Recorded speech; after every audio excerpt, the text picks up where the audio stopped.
It is People, Power, and Politics. Welcome back to Detroit's only nightly political talk show. This is The Pulse, here to talk about the economic uncertainty and what we all should do. Financial advisor Dan Casey with Bridge River Advisors. It's so good to see you. Thanks for joining us here. Thanks for having me. So we have viewer questions, right? Okay, as soon as we said we're putting out the call, people are looking at their 401ks. They don't know what to make of it. Today was a great day on Wall Street. Let's take a look at the first question coming from Sydney here. Sydney says, is it wise to pull all or half of your 401k considering the amount of loss that we saw in the last few days?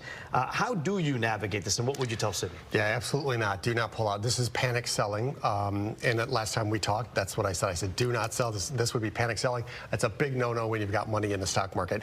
And of course, today was the exact reason why you don't panic sell. So the stock market's a long-term game. Every dollar that goes in, you've got to give yourself at least a 5-year window. So things like this, you shouldn't react to like that.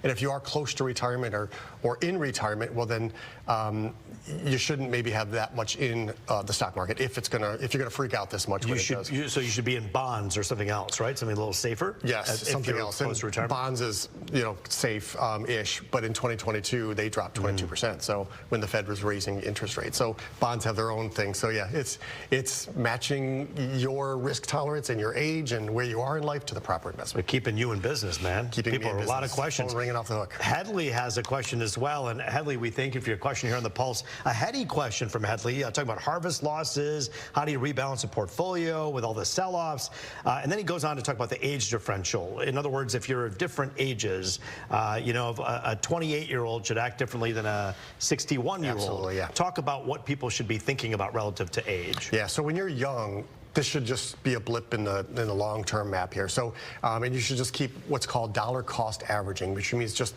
keep putting your equal amounts in on a regular basis, and usually people achieve that through their 401ks or company plans. As you age, you're just supposed to get less, exposed to the stock market and maybe get more into bonds, conservative investments, fixed annuities, things like that do not go down when the stock market does what it does. What should someone do when they have a situation where you have, obviously a president who's getting creative with his negotiations and is doing all kinds of stuff? You see the auto industry kind of wondering what's going to happen next. Yeah. Where should people be, putting their heads right now in terms of the stock market? If you're going to react emotionally, don't turn on the TV except for the Pulse. Of course, yeah, right. And don't read newspapers. Don't do any of that, because it will. Because we saw volatility spike its highest it's been in a very long time. And anytime we see that, emotions trumps logic. So you've got to just turn that off and just know, again, stock market, this is what the stock market does.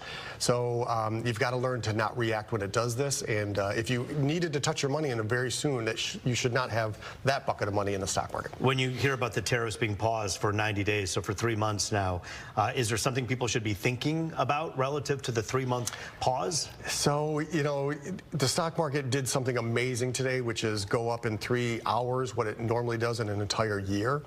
And that was just amazing. So, but it also was at rock bottom before it was did, at rock bottom. Yeah, right. So, it's in 90 days. I think it's just going to remain volatile because we just don't know what in 90 days are we going to go back, or we just don't know with this presidency.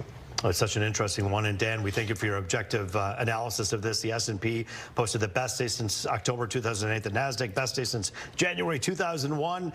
The Dow the best day in 5 years. And the people who got in this morning have these huge gains, so they'll probably sell tomorrow. Which means it'll go back and then down. it will go back down again. Exactly. Wow, it's a roller coaster. It's a roller coaster. It is a lot of whiplash, but we do thank you, Dan Casey, for joining us here. Thanks for having me. As always, on The Pulse.